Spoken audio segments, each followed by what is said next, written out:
Ya, shalom Bapak Ibu, saudaraku yang dikasihi dan dicintai Tuhan Yesus. Shalom Pak, shalom. Berada, baik yang ada di Jakarta, di Pulau Jawa, masuk yang ada di Surabaya, Bandung, Bali, Lombok, Sulawesi, Kalimantan, Papua, Ambon, semua yang ada di pulau-pulau yang ada di Indonesia, di Nusantara. Mari kita akan memulai perkuliahan kita, kuliah umum yang membicarakan tentang okultisme. Bagaimana kita anak-anak Tuhan, mahasiswa pemuda harus mengerti dan memahami apa itu okultisme. Di sini kita sudah bersama-sama dengan hambanya sebagai pembicara atau narasumber, yaitu Bapak Pendeta Roni Suwono dari Surabaya. Bapak Roni Suwono akan memberikan pemahaman, pengertian, dan edukasi buat kita semua dimanapun kita berada. Atas nama Sekolah Tinggi Teologi Tribakti Indonesia Jakarta. Perkuliahan ini ada 2 hari, hari ini dan juga besok. Jadi Bapak Ibu harus dalam hati kita memohon mengajak supaya bersama-sama materi ini, mata kuliah ini berkesinambungan, bersambung. Jadi bukan hanya hari ini, dan besok juga kita akan mengikuti ini. Wah, luar biasa. Pasti setelah kita belajar ikut kuliah ini, pemahaman kita tentang hantu, pocong, kuntilanak, apapun itu jenisnya, termasuk Lucifer dan kaki tangannya, kita patahkan, kita tolak, kita usir dalam nama Tuhan Yesus Kristus. Mari, dengan senang hati, terima kasih untuk hambanya, Bapak Pendeta Roni Suwono, untuk akan memberikan sebagai narasumber kita hari ini dan besok. Dan kita semua yang hadir, yang join sebagai partisipan, tolong tertib, hening, disiapkan kertas dan juga pulpennya. Ya, nanti ada catatan-catatan supaya apa yang dibicarakan, apa yang diutarakan, apa yang disampaikan dapat dipahami.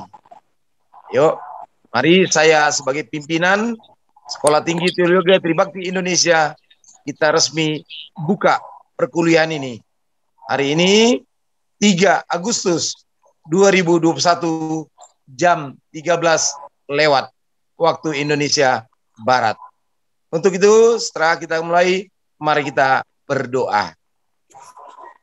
Bapa di surga, Bapa yang kami sembah dalam nama anak-Mu Tuhan Yesus Kristus, dan juga dalam naungan Roh Kudus, kami mahasiswa-mahasiswi, staf dan dosen, administrasi, siapapun yang hadir, yang rindu ingin perkuliahan mata kuliah ini, disampaikan oleh hambamu Bapak Pendeta Roni Suwono dari Surabaya, memberikan pemahaman pengertian apa itu okultisme, sehingga kami sebagai anak-anak Tuhan tidak takut sama setan, tidak takut sama hantu, tidak takut sama gundurwo, apapun itu termasuk santet dan ilmu-ilmu kebal lainnya Tuhan.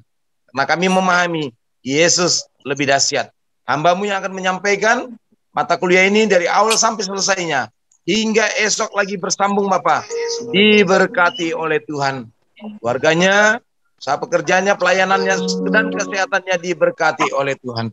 Kami juga sebagai pendengar dari keluarga besar STT Tribakti, dan juga anak-anak kami yang lain di luar STT, di luar jemaat, kami berdoa dalam nama Tuhan Yesus, himpun acara ini sehingga selesai nanti. Kami buka acara ini dan kami tabiskan dalam nama Bapa, Anak, dan Roh Kudus. Dipermuliakan nama-Mu dalam nama Tuhan Yesus. Haleluya, haleluya. Amin. Mari Bapak Ibu, kita akan mulai acara kita. Kita angkat satu pujian dan selesai saya serahkan kepada moderator, yaitu hambanya Efrianto Iya, STH, MTH, dan juga narasumber kita yang tak asing lagi, Bapak Pendeta Roni Suwono dari Surabaya. Tuhan Yesus memberkati. Saya serahkan kepada moderator. Shalom. Shalom Bapak Ibu. Shalom buat kita semua. Selama perkuliahan ini berlanjut, nanti Bapak Ibu bisa memberikan pertanyaan nanti di ending pembicaraan nanti yang disampaikan oleh hambanya. Tetapi sebelum hambanya membuka kita dalam memberikan materi tentang autisme, terlebih dahulu kita akan berdoa bersama-sama atau kita angkat pujian dan kita serahkan kepada pemimpin pujian. Silakan, silakan.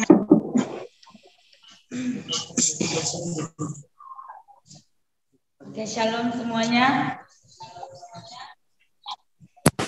Sebelum kita masuk dalam pelajaran atau dalam kita pada saat ini, mari kita terlebih dahulu mengangkat satu pujian untuk Tuhan. Sebagai ucapan syukur kita kepada Tuhan. Kita mengangkat satu pujian, Tuhan aku rindu. Tuhan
Ya,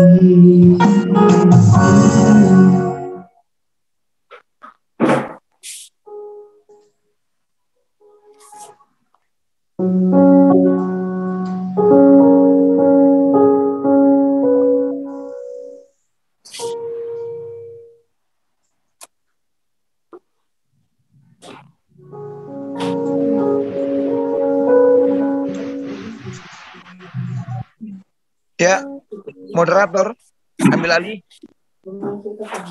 Ya Pak, jaringannya agak sedikit ini sedikit nggak bagus. Jadi Bapak Ayo, Ibu, lanjut. kita udah memuji Tuhan, kita sudah sama-sama menaikkan pujian di hadapan Tuhan. Dan kita akan mendengarkan topik hari ini yang disampaikan oleh hambanya sebelum untuk kita oleh hambanya Pak Roni.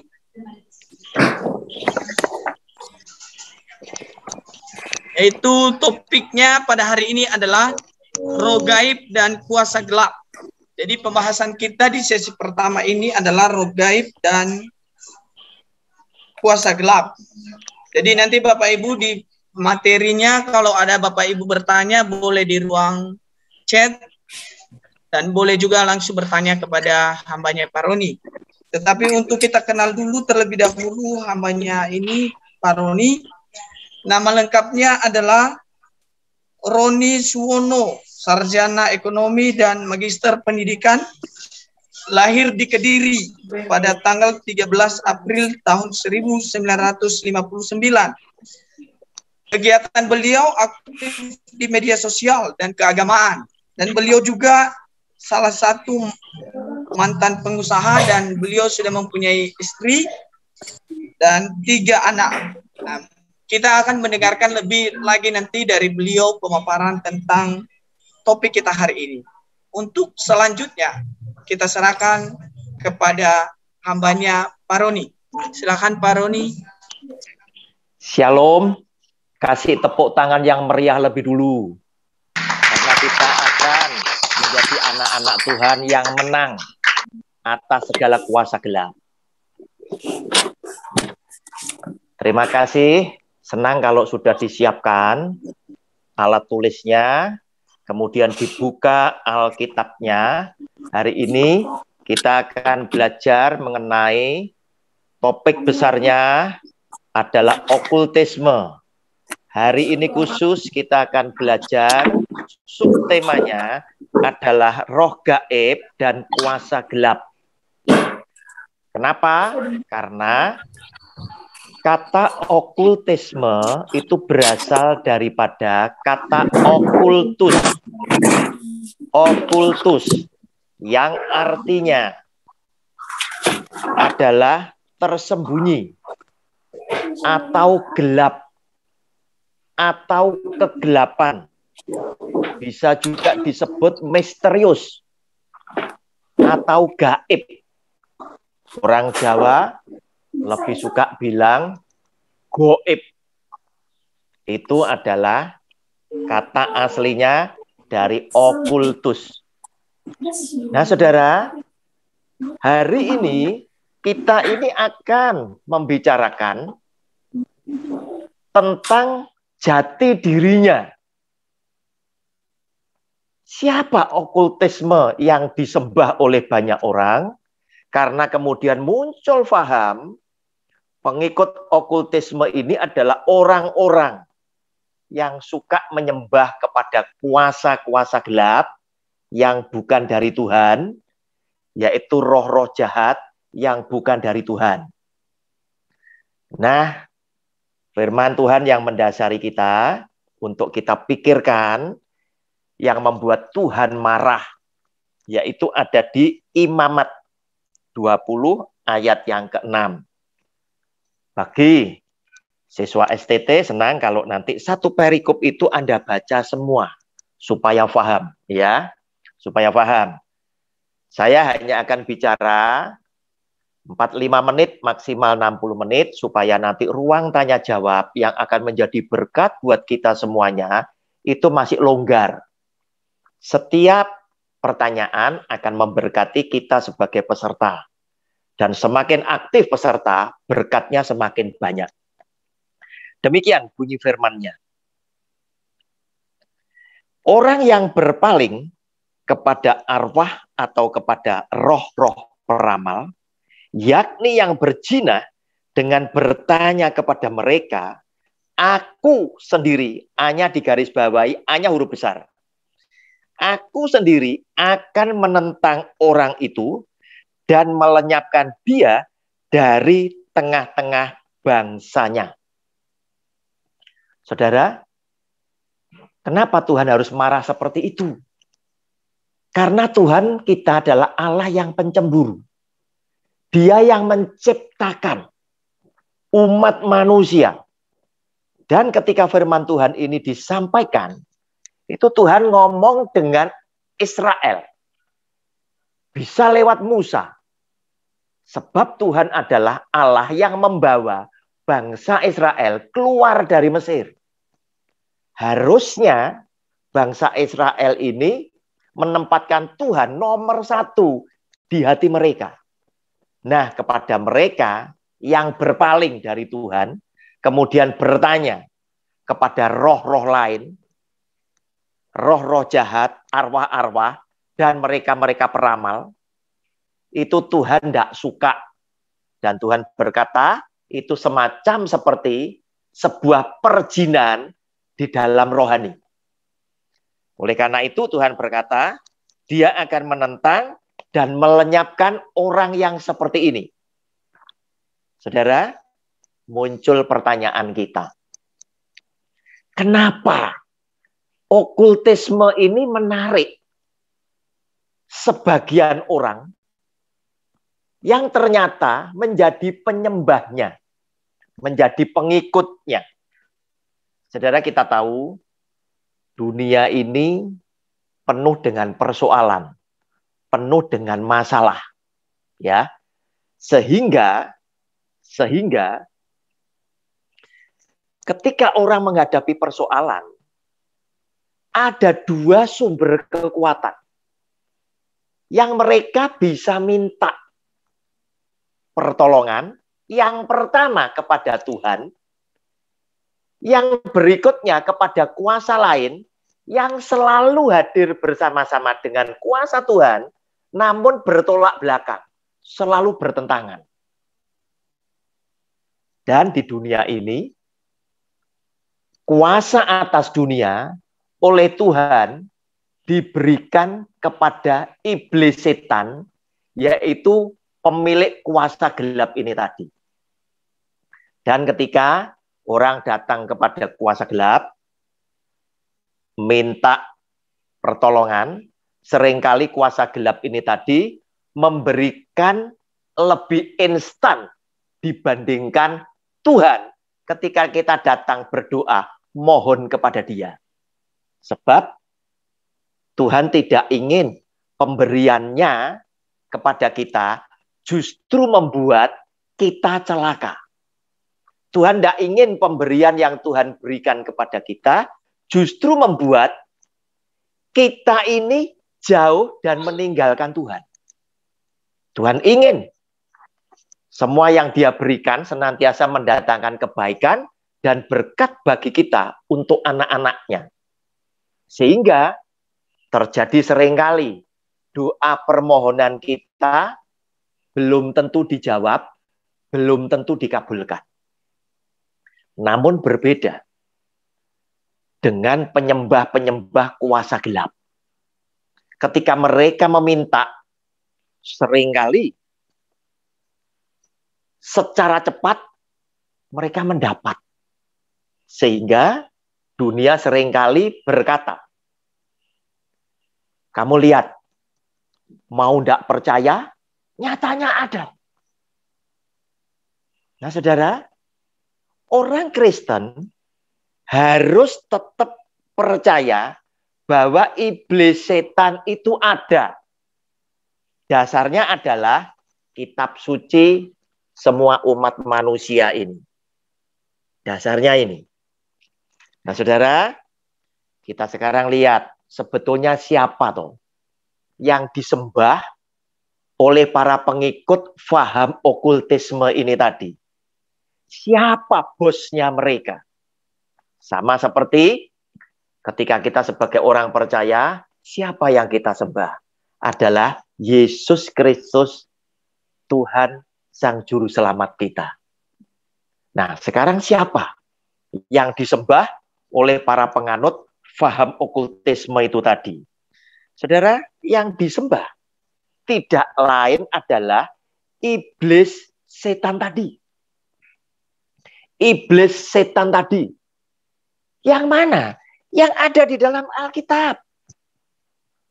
Ternyata yang disebut iblis setan, kepalanya, atau orang lebih kenal dengan sebutan Lucifer, padahal di dalam Alkitab ini, nama Lucifer Anda tidak pernah dapat.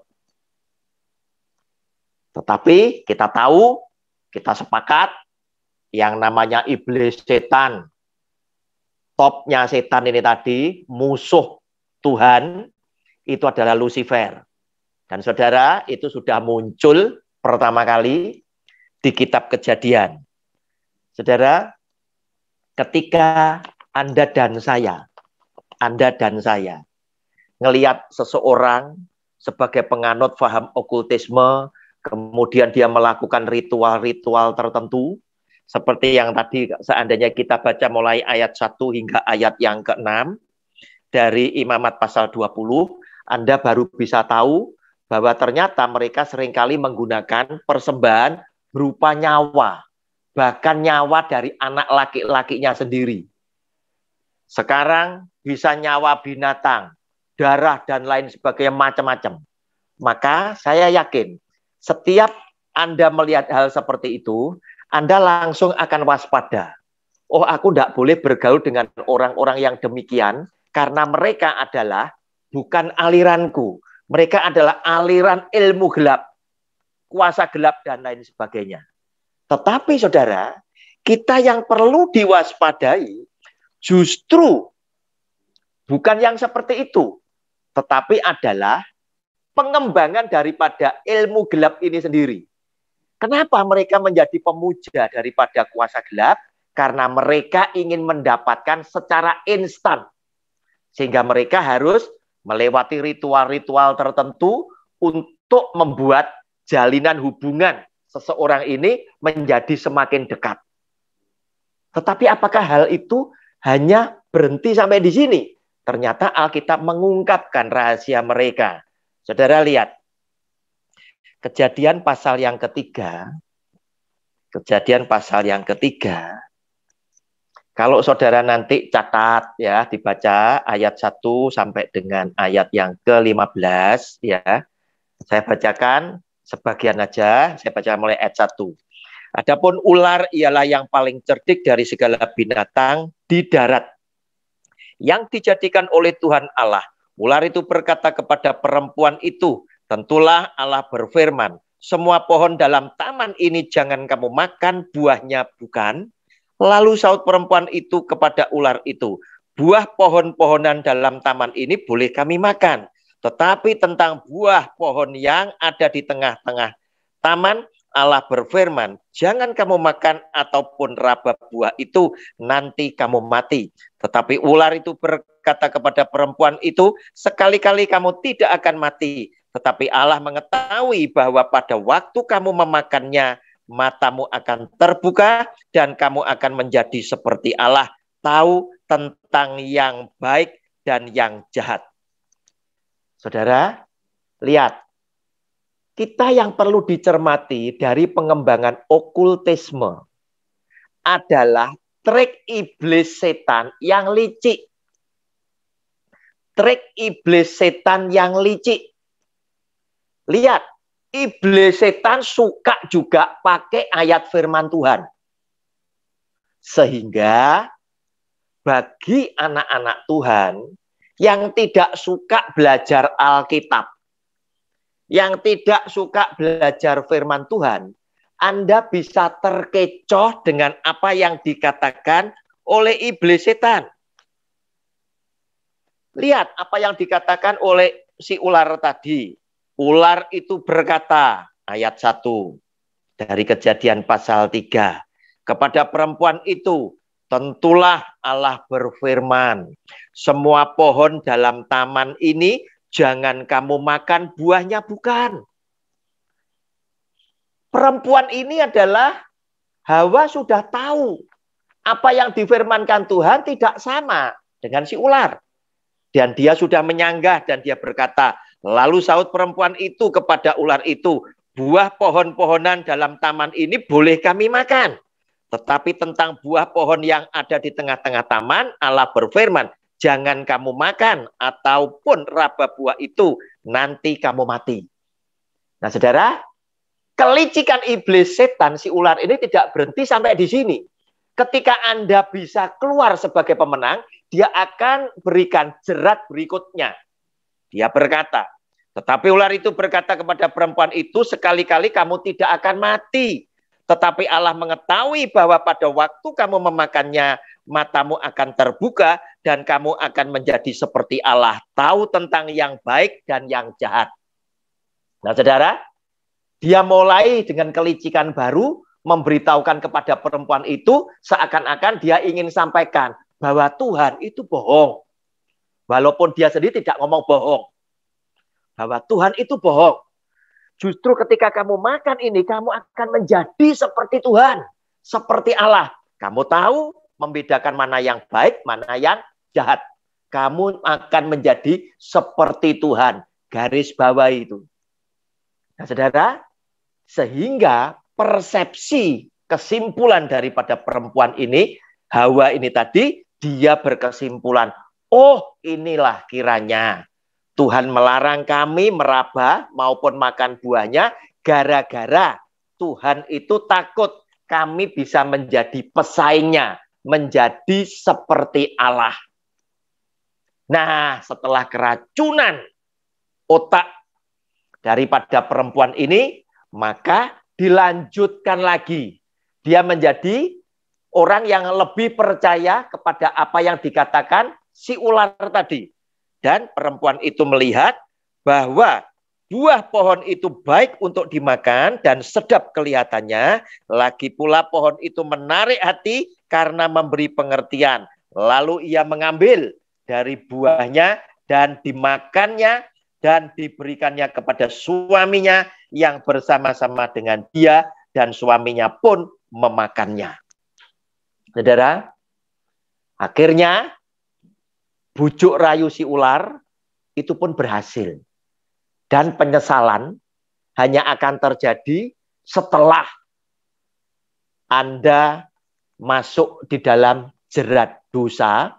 Kemudian Tuhan yang menyadarkan mereka kembali bahwa karena mereka telanjang, Tuhan mencari Adam untuk diselamatkan kembali. Nah, saudara, apa yang dilakukan oleh ular iblis setan itu tadi, kita menyimpulkan yang paling penting, yang perlu saudara catat, yaitu iblis setan dengan tipu dayanya, benar apa yang dikatakan oleh firman Tuhan, bahwa si setan tadi adalah bapak pendusta. Sebab sejak semula, sejak kita di kitab Kejadian, dia sudah muncul dengan dustanya. Berarti hati-hati, apapun yang bersifat dusta bukan dari Tuhan, adalah dari iblis setan. Dan apa yang terjadi? Dia menyesatkan kita dengan maksud dan tujuan itu satu. Yang dia mau capai, tujuannya dia mencobai anak-anak Tuhan itu cuma satu, yaitu merusak hubungan yang sudah terjalin baik antara kita dengan Tuhan, antara Adam Hawa dengan Tuhan, agar supaya hubungan yang sudah terbina dengan baik ini menjadi rusak, berantakan. Sehingga kita bisa tidak percaya dengan Tuhan, membenci Tuhan, dan kita mengikut iblis dan orang-orang yang disesatkan oleh iblis setan tidak diselamatkan. Oleh karena itu, kita ingat juga bahwa firman Tuhan pernah berkata bahwa pencuri, yaitu iblis setan, datang hanya untuk mencuri, membunuh, dan membinasakan. Tetapi Tuhan datang untuk menyelamatkan dan memberikan kepada kita segala kasih sayangnya dan kelimpahannya. Nah, saudara, sekarang seringkali juga di dalam dunia okultisme ini, kemudian manusia, khususnya para penafsir Alkitab, itu kemudian buat sebuah daftar. Apa saja kegiatan yang tidak boleh dilakukan oleh jemaat.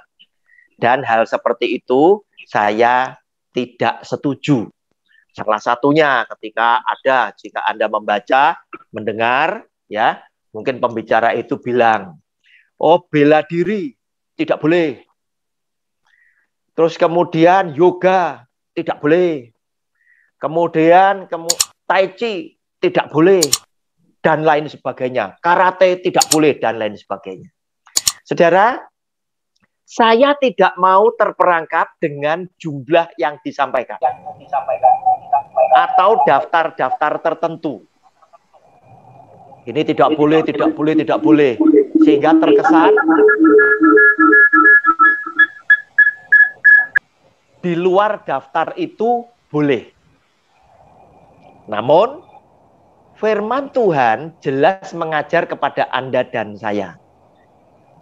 Tuhan mengajarkan kepada Anda dan saya hari ini, apa yang tidak boleh Anda lakukan adalah segala sesuatu yang bisa mengakibatkan hubungan saya dengan Tuhan itu jadi jauh. Itu jangan dilakukan.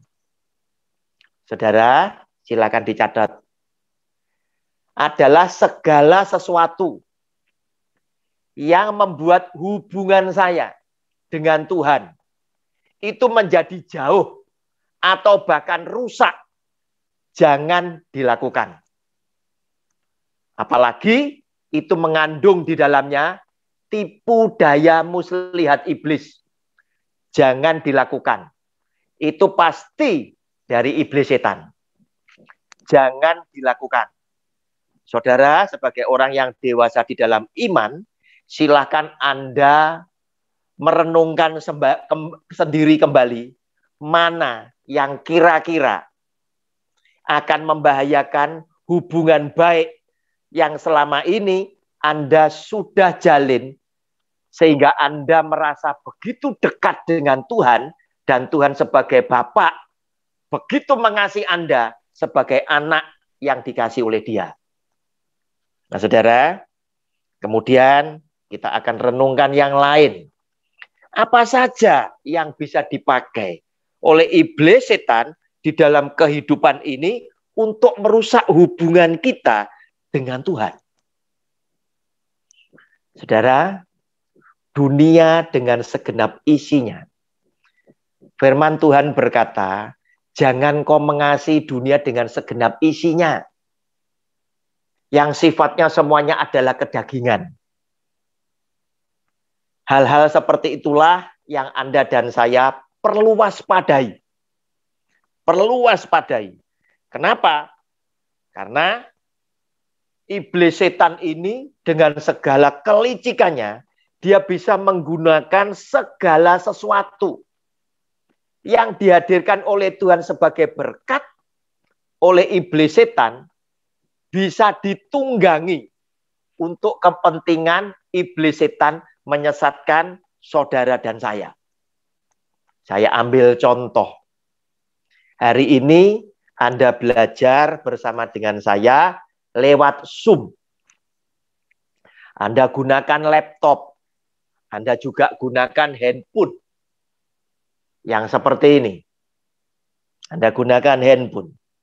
Bicara ini adalah teknologi.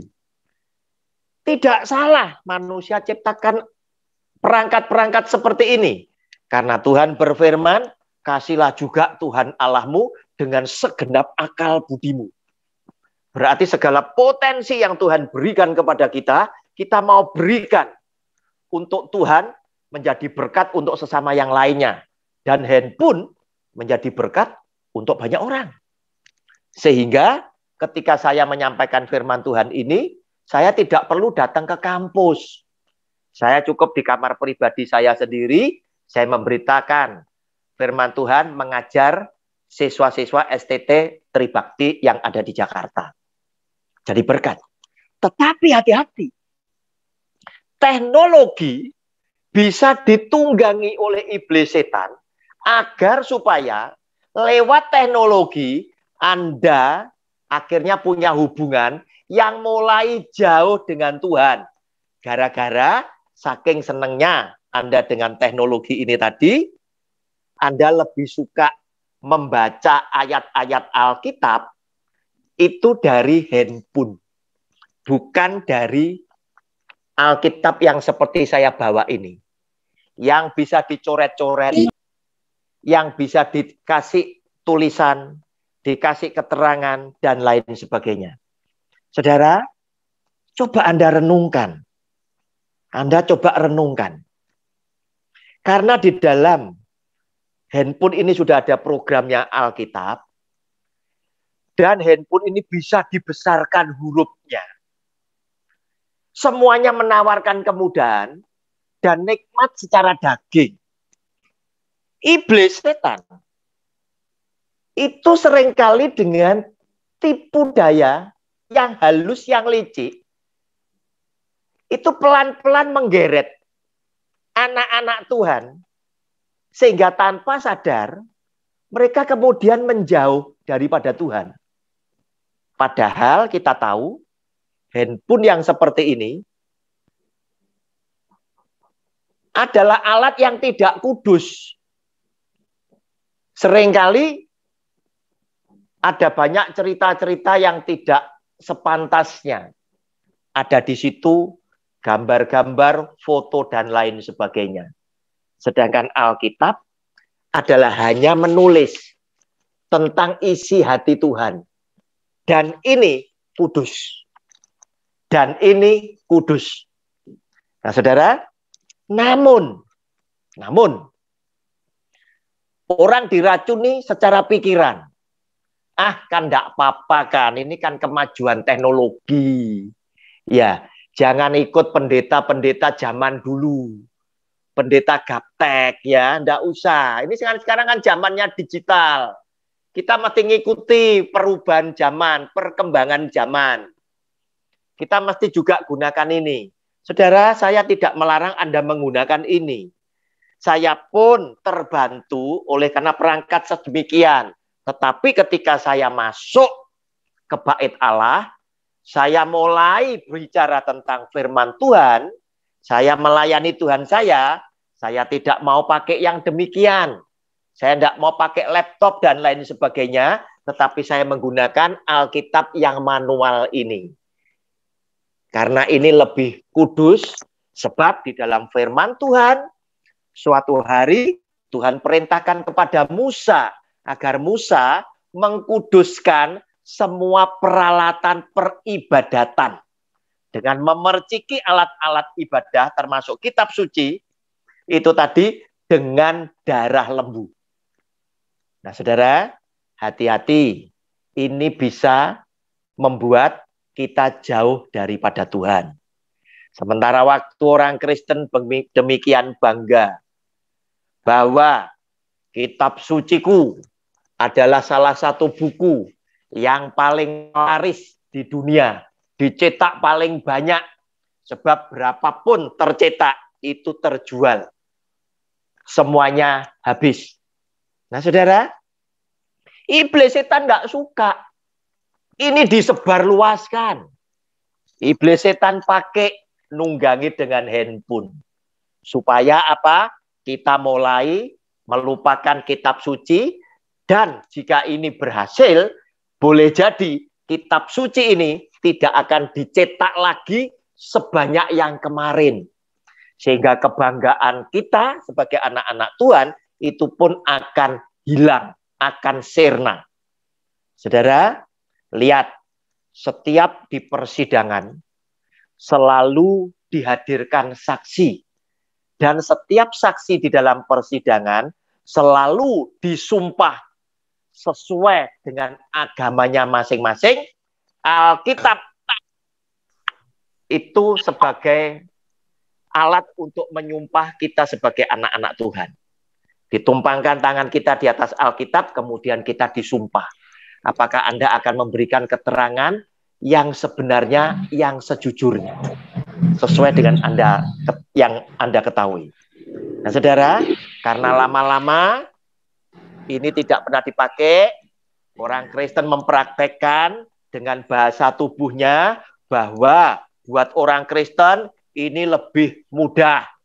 Akhirnya orang di luar sana pun juga akan berkesimpulan sama. Oh, orang Kristen fleksibel ya, boleh pakai ini, boleh juga pakai ini. Bagaimana seandainya suatu hari kelak Anda hadir di persidangan sebagai seorang saksi beragama Kristiani, Anda disumpah, kemudian ditanya, Dik, Anda mau disumpah di atas Samsung apa Oppo?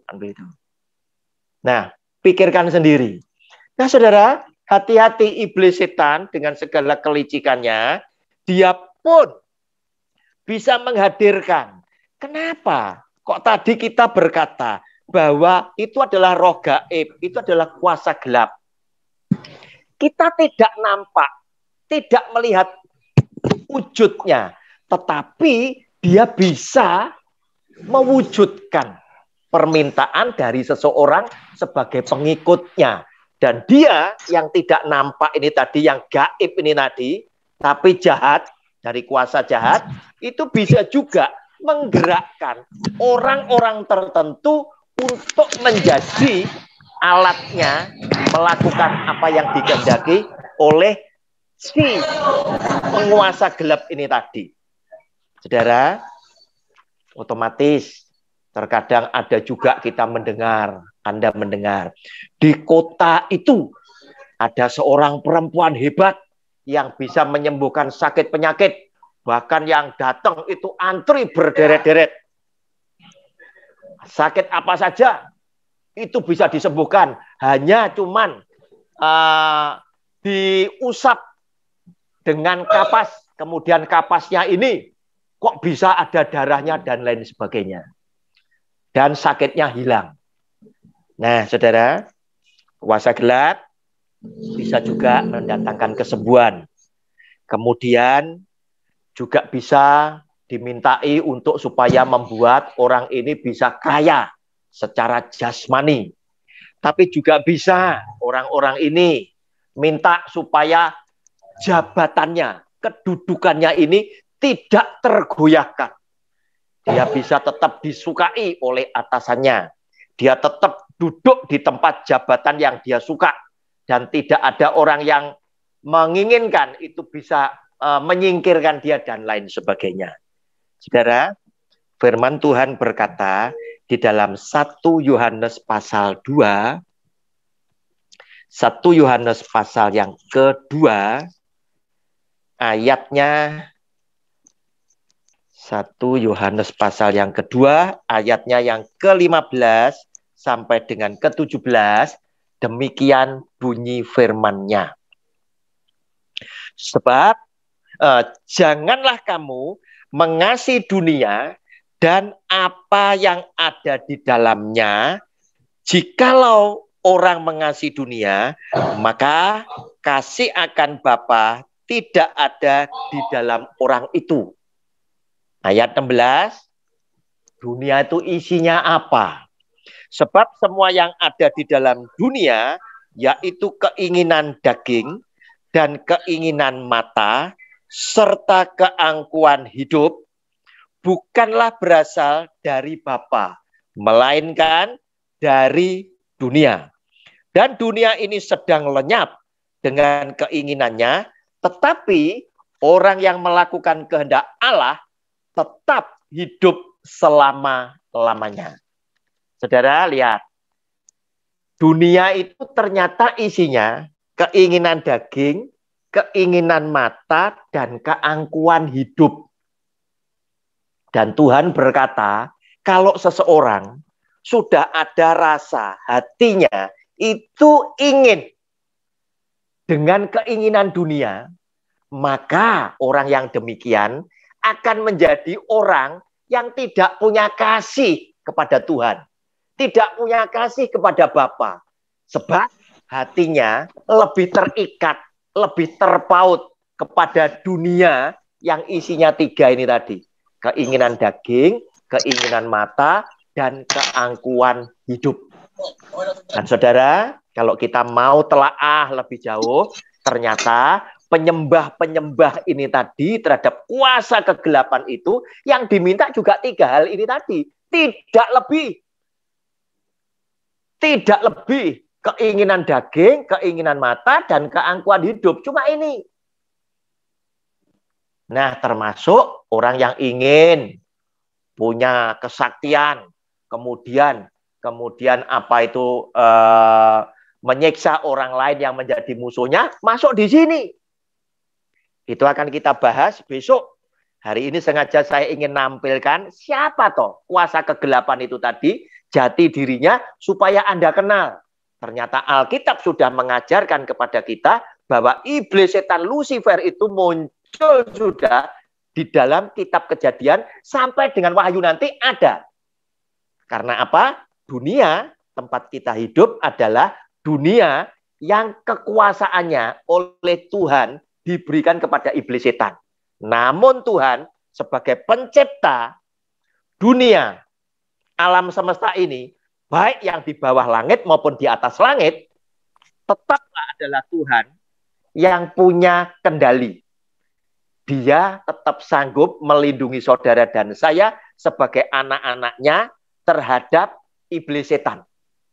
Oleh karena itu salah jika anak-anak Tuhan memandang iblis setan itu sebagai oknum yang demikian hebat. Salah. Kenapa? Karena Tuhan lebih hebat dari setan. Dan kita itu sudah dilengkapi dengan yang luar biasa oleh Tuhan. Saudara, jika Anda baca dengan seksama Kejadian pasal 3 tadi, ketika Adam dan Hawa jatuh, kemudian kan Tuhan marah itu tadi. Kemarahan Tuhan kemudian, lihat, Tuhan tanya kepada Adam, Adam, siapa yang mengakibatkan engkau ini melanggar? Kamu sampai telanjang. Lihat, saudara, akibat dia sudah bergaul dengan iblis setan, apa yang dilakukan oleh Adam? Adam tidak mau menjadi orang satu-satunya yang dipersalahkan. Adam berkata, Tuhan, gara-gara perempuan yang kau berikan kepadaku, yang ada di sampingku ini. Seakan-akan tuh Adam berkata, kesalahanku bukan aku sendiri. Gara-gara perempuan ini. Dan karena perempuan ini mengakibatkan apa? Tuhan ikut bersalah. Dan kemudian ketika perempuan itu ditanya, "Hai perempuan, kenapa kamu lakukan hal seperti itu?" Dia berkata, gara-gara si ular. Nah saudara, lihat. Akibat dosa itu akan menimbulkan dosa-dosa baru. Dan kita lihat, Tuhan kemudian memberikan kutukan kepada mereka bertiga. Dan yang bisa kita simpulkan adalah bahwa sesungguhnya si ular iblis itu tadi sudah kalah oleh Tuhan sejak di kitab Kejadian. Dia dikutuk oleh Tuhan bahwa kamu nanti berjalan dengan perutmu. Sudah kalah oleh Tuhan sejak semula. Salah jika orang kemudian beranggapan bahwa iblis setan itu hebat. Dia memang bisa melakukan yang gaib, yang misterius, yang supranatural, tetapi terbatas. Sebab kita punya Tuhan lebih hebat daripada iblis setan. Saudara, kembali kepada 1 Yohanes pasal yang kedua tadi, dunia ternyata isinya ada 3. Keinginan daging, keinginan mata, dan keangkuhan hidup. Ya, ternyata hal yang seperti inilah yang oleh iblis, karena dia memiliki 3 hal ini tadi, oleh iblis dipakai sebagai satu-satunya senjata untuk mencobai setiap anak Tuhan, termasuk Tuhan Yesus dicobai juga oleh iblis dengan yang demikian. Kita lihat Lukas pasal yang keempat, saudara. Lukas pasal yang keempat. Kita lihat. Judul bacaannya adalah pencobaan di padang gurun. Saya bacakan, saya terangkan, saya bacakan, saya terangkan. Yesus yang penuh dengan Roh Kudus. Silakan digarisbawahi. Kembali dari sungai Yordan lalu dibawa oleh Roh Kudus ke padang gurun. Lalu dibawa oleh Roh Kudus ke padang gurun, digarisbawahi. Saya khawatir siswa STT yang tidak membaca dengan seksama, Anda menyaksikan berpersepsi lain. Seakan-akan ya, iblis setan ini bisa mencobai Tuhan Yesus karena kehendak dia. Bukan. Yesus setelah dibaptis, maka penuhlah Tuhan Yesus dengan Roh Kudus, dan oleh Roh Kudus dibawa ke padang gurun untuk dicobai. Berarti seizin Tuhan. Nah, saudara, berarti seizin Tuhan. Nah, bicara tentang Tuhan Yesus, pasti tidak akan terlepas dari Yesus yang adalah 100% Allah, ilahi, dan Yesus yang 100% insani. Kalau dia puasa, kemudian tidak makan, tidak minum, dia bisa lapar. Dia adalah Yesus yang 100% insani. Yang pada saat dia dicobai, dia memberikan jawaban-jawaban untuk menuntun Anda dan saya menang atas cobaan iblis. Dia memberikan jawaban, dia bersikap, itu memberikan contoh kepada Anda dan saya, agar supaya ketika pencobaan itu juga datang kepada kita sebagai anak-anak Tuhan, kita mampu meneladani apa yang dilakukan oleh Kristus ketika dia dicobai di padang gurun. Saudara, lanjut. Di situ ia tinggal 40 hari lamanya dan dicobai iblis. Selama di situ ia tidak makan apa-apa dan sesudah waktu itu ia lapar. Dia lapar karena apa? Dia yang adalah 100% insani. Lalu berkatalah iblis kepadanya, jika engkau anak Allah, suruhlah batu ini menjadi roti. Jawab Yesus kepadanya, ada tertulis manusia hidup bukan dari roti saja. Saudara, keinginan daging ketika Anda lapar, Anda membutuhkan sesuatu, seringkali iblis itu datang. Menawarkan apa yang engkau cari.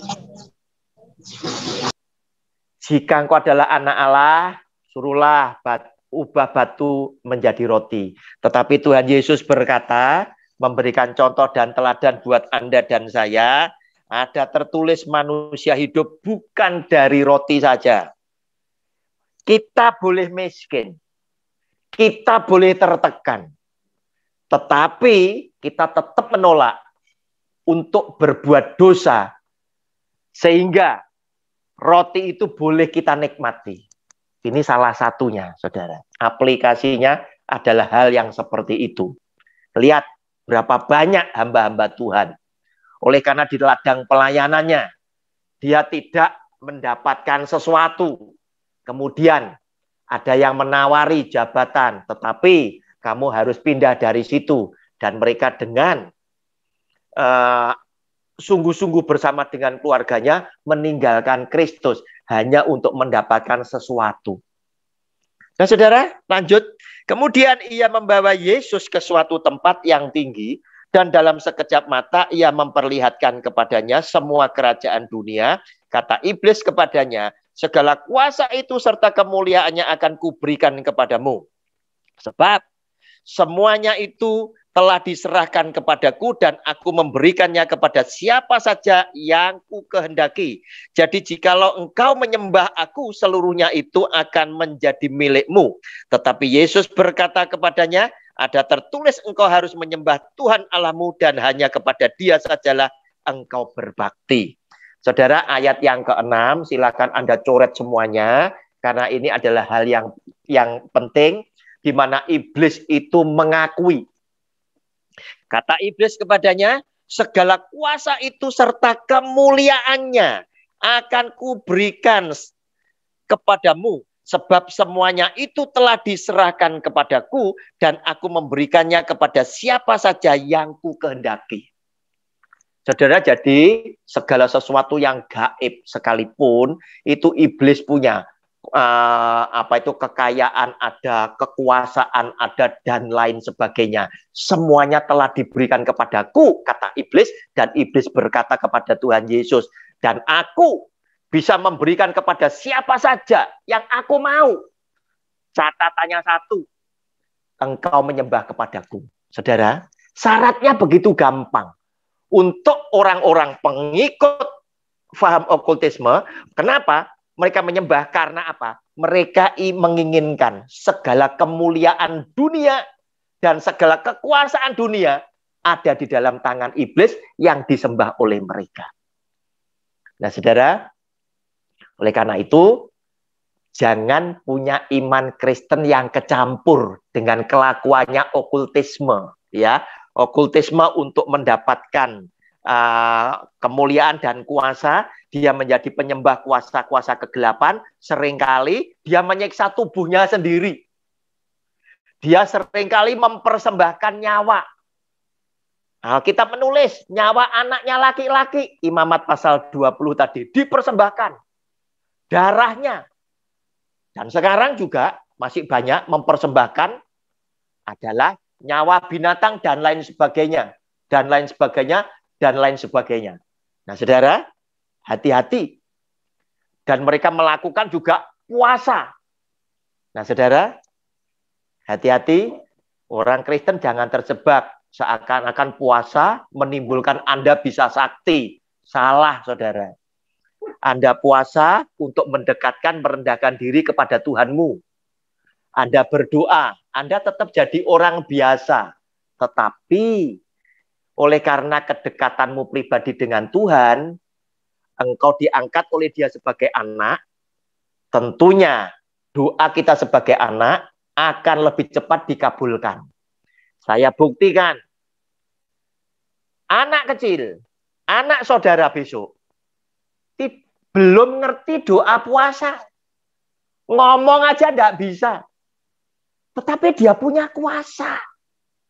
Begitu dia teriak, nangis, menjerit. Engkau sebagai papa atau sebagai mama akan segera sigap mencari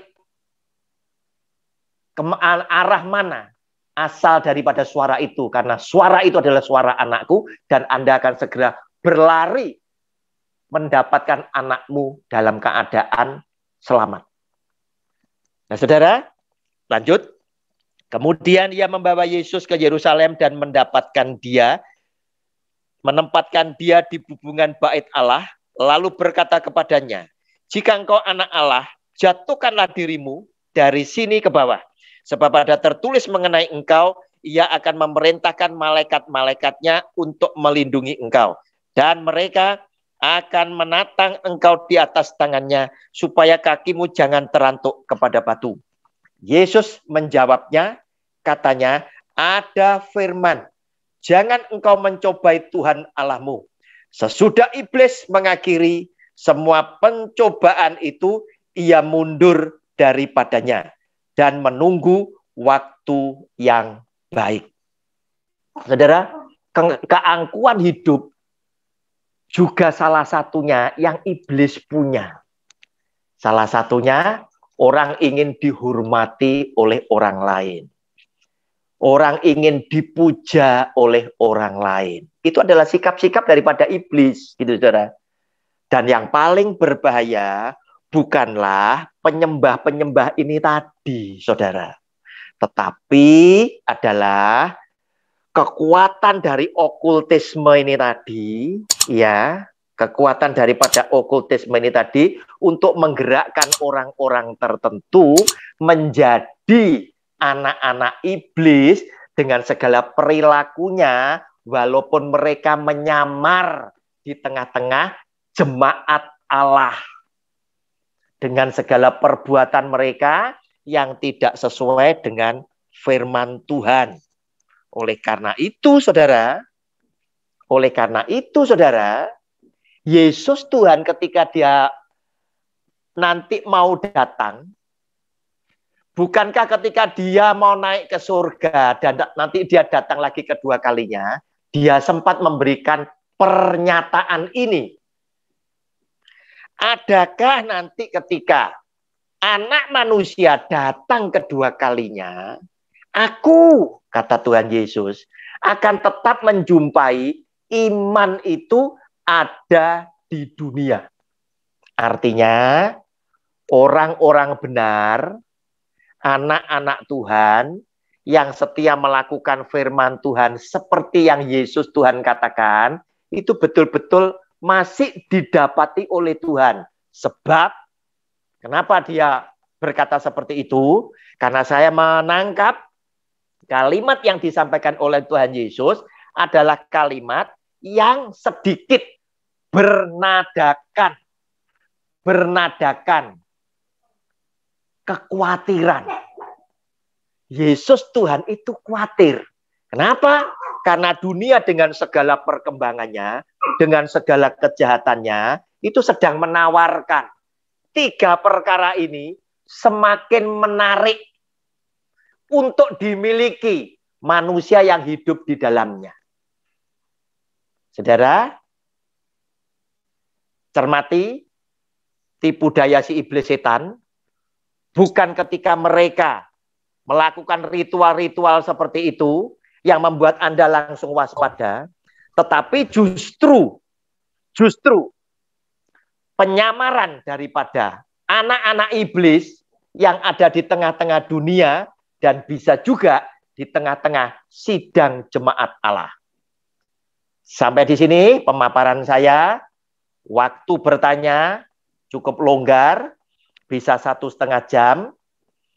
Dan sampai secukupnya, besok kita akan membahas action daripada kuasa gelap sesuai dengan kitab suci. Termasuk santet dan pesugihan itu ada di dalam kitab suci, walaupun tidak dijabarkan terlalu detail, sebab buat Tuhan tidak terlalu penting. Tetapi para penonton lebih suka melihat, mendengar cerita-cerita yang dipaparkan oleh seseorang yang dulunya tinggal di dalam kuasa kegelapan, kemudian menjadi pendeta, dengan ditambahi bumbu-bumbu dan lain sebagainya, itu lebih menarik.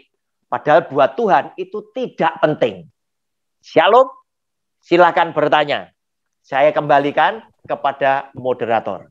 Ya, terima kasih Pak, pemaparannya sangat luar biasa. Dan sekarang waktunya kita untuk berdiskusi. Bagi teman-teman, Bapak Ibu, dan mahasiswa yang mau bertanya, silakan. Bisa secara langsung dan bisa juga melalui chat. Tapi di sini tadi ada yang menulis Pak Panggabean.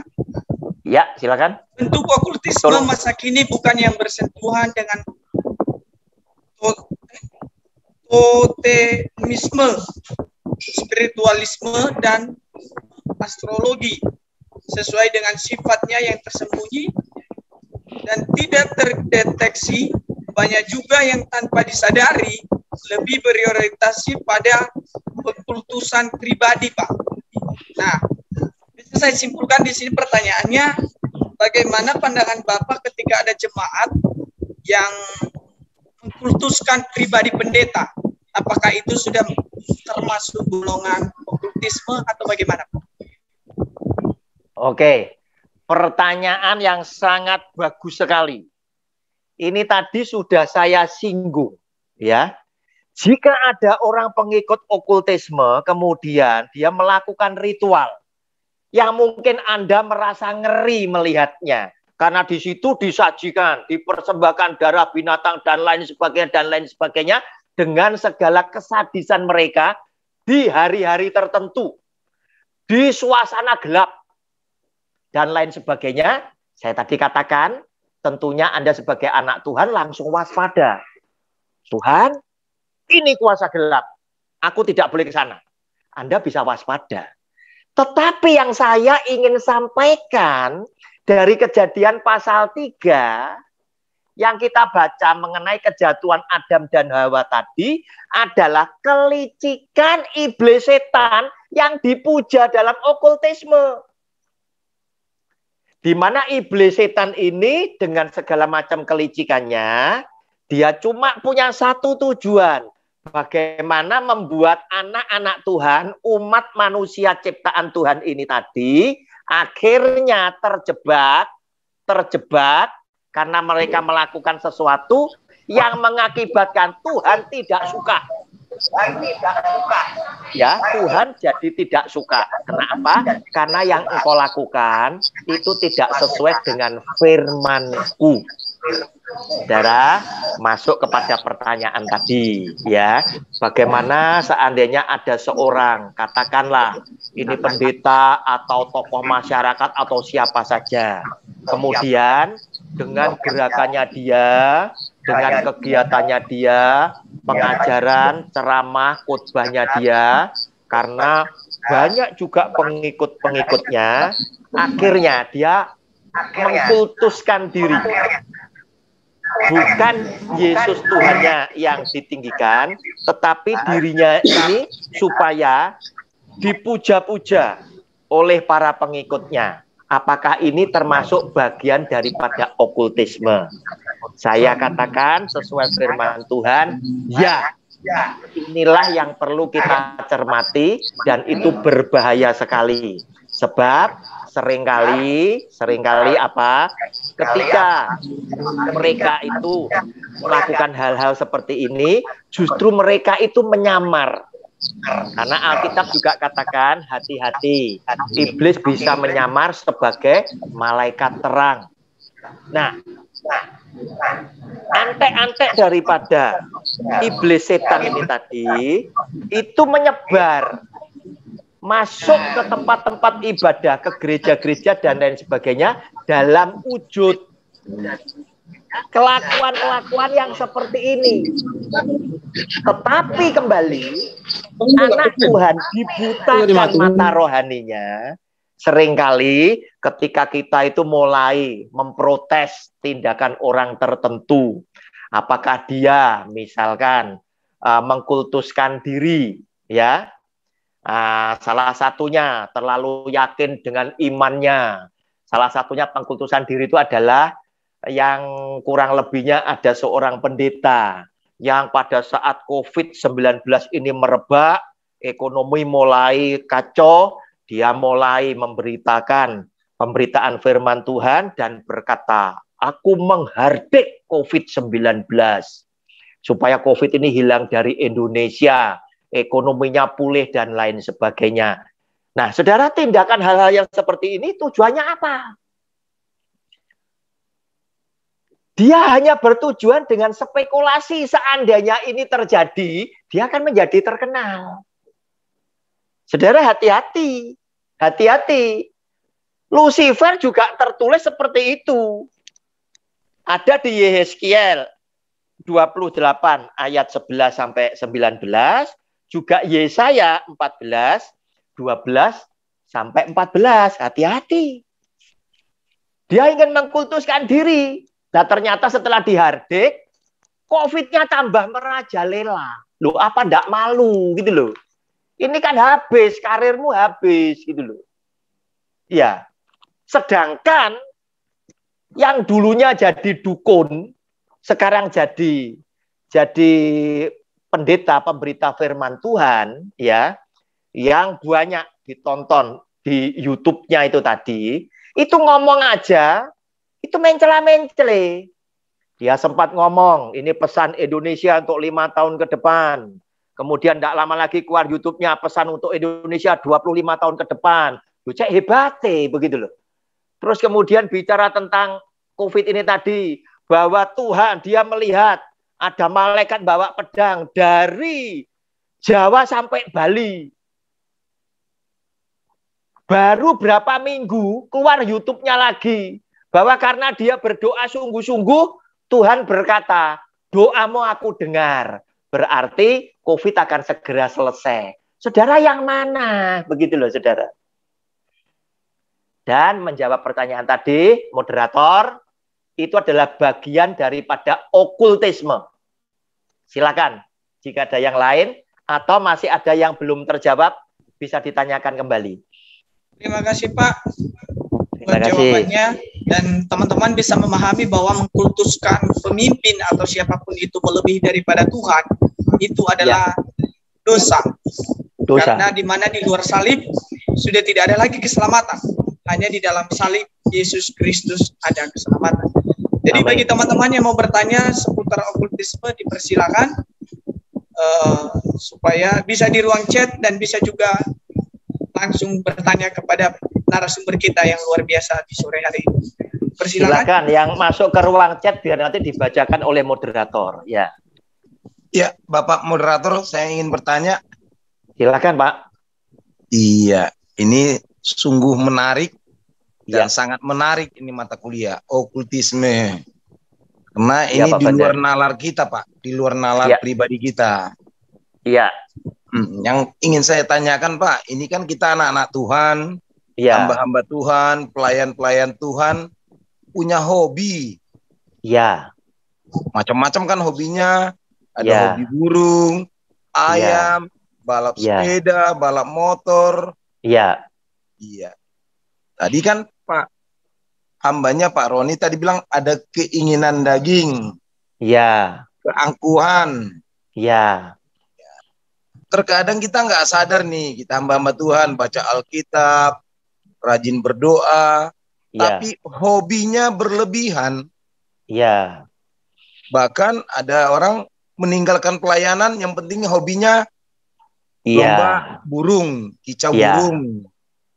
Nggak mau kemana-mana hanya karena adu ayam. Iya. Apalagi sekarang ada hobi ikan cupang, macam-macam Ya. itu hobi. Betul. Apakah itu hobi bagian dari okultisme supaya kita yang punya hobi ini bisa mengunci atau mematikan hobinya? Monggo Pak. Terima Dijawab. kasih. Terima kasih Oke. Pak. Terima kasih Pak Bandar. Pertanyaan yang unik sekali ya, tidak terkira muncul pertanyaan yang demikian. Bagaimana dengan hobi-hobi itu? Apakah orang yang kemudian karena hobinya meninggalkan ibadah, mereka ini termasuk okultisme? Saudara, saya jawab tidak. Tidak. Ya, tidak okultisme. Okultisme itu lebih ditujukan kepada kegiatannya dia sebagai penyembah kuasa kegelapan. Langsung jadi pengikut. Ya, dia begitu menyembah, diagungkan, ditinggikan, dituruti apa yang sesembahan ini mau, dan dia mau jadi pengikutnya. Tetapi apapun yang instan yang didapat lewat kuasa gelap, tidak ada yang gratis. Ya, tidak ada yang gratis. Semua harus engkau bayar dengan kematian. Ya, hati-hati. Nah, kemudian gimana dengan itu tadi? Gara-gara ada lomba burung, kemudian saya tidak datang ibadah. Ya, saya tadi katakan iblis itu licik. Ya, dia berikan kita handphone, Tuhan kasih kita handphone, baik. Ya. Tetapi kemudian iblis itu numpangi, nunut. Dia cuma numpangi aja, ya. Tetapi dibelokkan kepada arah yang negatif, kan begitu. Iblisnya mungkin ngomong, sayang loh, lomba burung kali ini yang datang dari mana-mana, ini tingkat nasional loh, ya. Tapi kalau ibadah minggu depan kan masih ada, gitu loh, ya. Nah, ini adalah tipu daya, ya. Tapi orang itu tidak okultisme, ya. Ya, tidak okultisme, tapi ini tipu daya, ya, yang dipakai oleh iblis untuk tujuannya menjauhkan hubungan kita dengan Tuhan, atau kalau bisa rusak sama sekali. Demikian Pak Bandar, bisa dipahami. Silakan, ada yang lain. Oke, terima kasih Pak. Jawabannya bahwa Ya. itu adalah tipu daya iblis. Tapi Ya. di ruang chat ada pertanyaan yang menurut saya menarik ini Pak. Silakan. Untuk kita diskusikan bersama. Pak, yang bertanya adalah Misca. Pak, menyembah setan kan bisa jadi kaya dan terkenal. Ya. Saya lihat dari kecil Bapak, saya setia ikut Tuhan, kok tetap susah hidup miskin? Iya. Selalu ya Pak? Nah, kira-kira begitu Oke. pertanyaannya Pak. Oke, iya. Ya Pak. Oke, terima kasih. Pak, menyembah iblis setan, kita bisa ngajukan pertanyaan yang intinya ada pada 3 perkara tadi. Dunia isinya 3, iblis punya semua. Keinginan daging, keinginan mata, keangkuhan hidup. Salah satunya bisa jadi kaya. Gara-gara apa? Kita ngelihat bahwa Yesus yang adalah Tuhan kita saja ditawari. Itu loh, segala kemuliaan, segala kuasa dunia kuberikan kepadamu. Catatannya 1, menyembah kepadaku. Saudara, tetapi Tuhan Yesus memberikan teladan, enyahlah engkau iblis.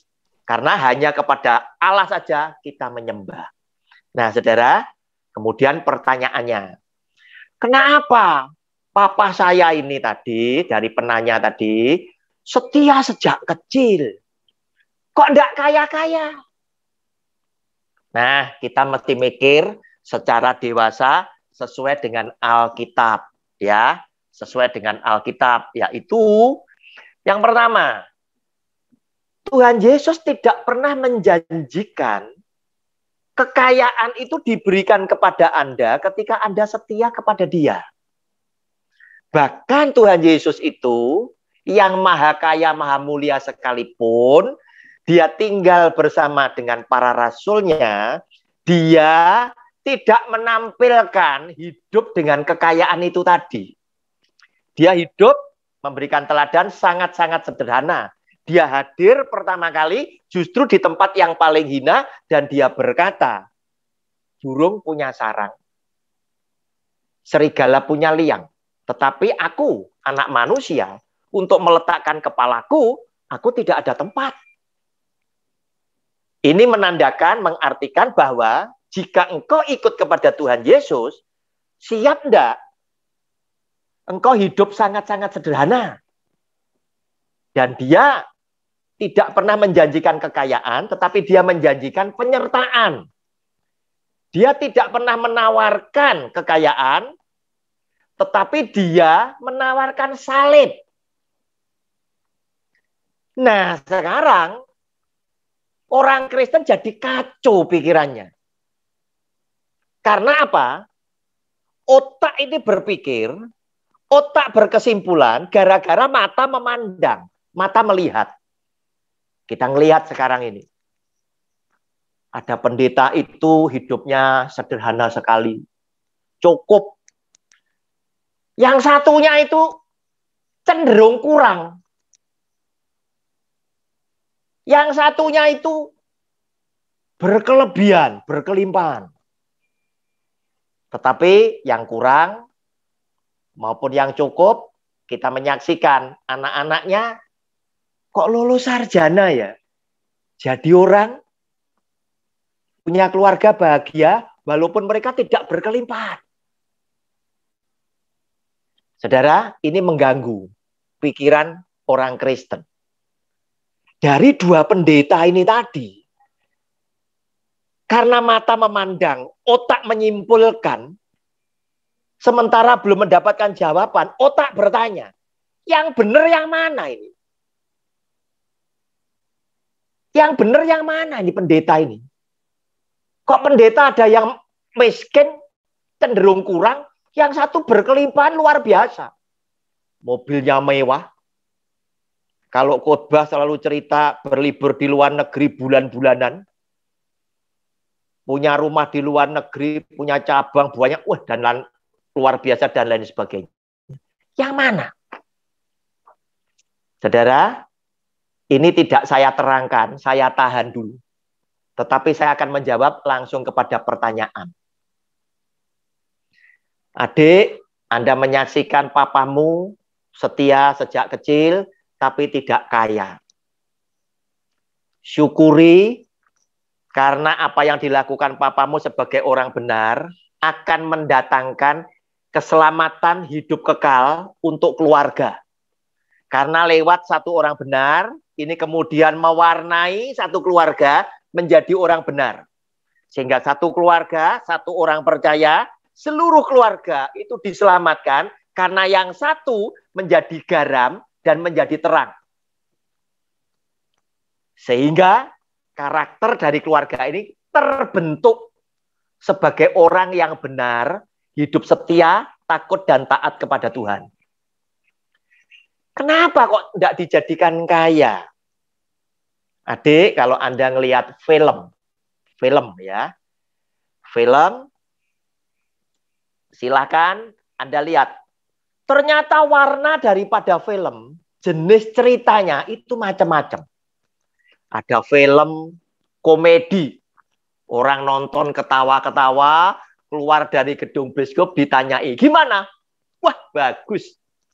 Ada film drama, penontonnya semua nangis karena sedih ceritanya. Penonton yang keluar biasanya itu wah, nutup matanya karena matanya sembab semua. Ditanya, gimana? Waduh, bagus. Ada film action. Banyak pertempuran tangan kosong maupun pakai senjata. Gimana? Bagus. Saudara, intinya semua sutradara, semua produser ingin membuat filmnya dia, apapun topik ceritanya, itu bagus.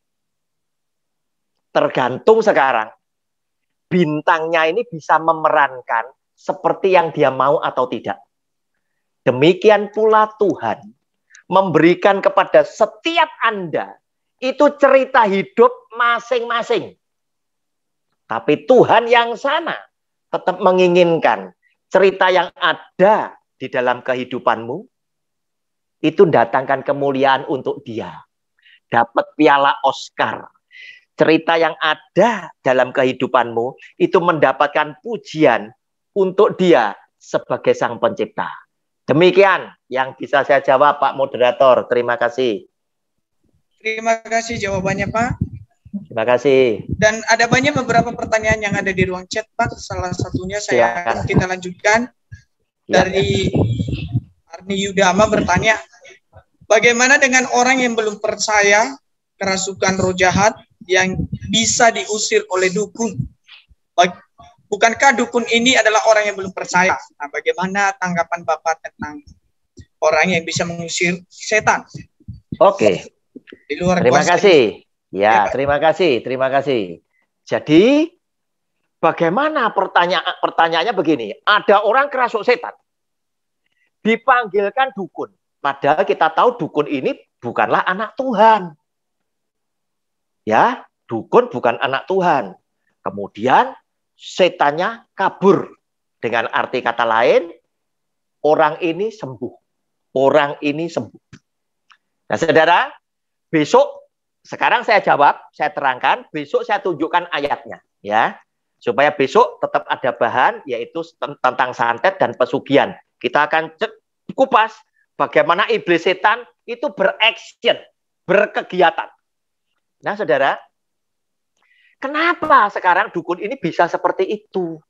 Ya, saudara ingat, terkadang Anda akan menjumpai ya orang ini kerasuk setan, ya, dipanggilkan orang tertentu, setannya tidak mau keluar.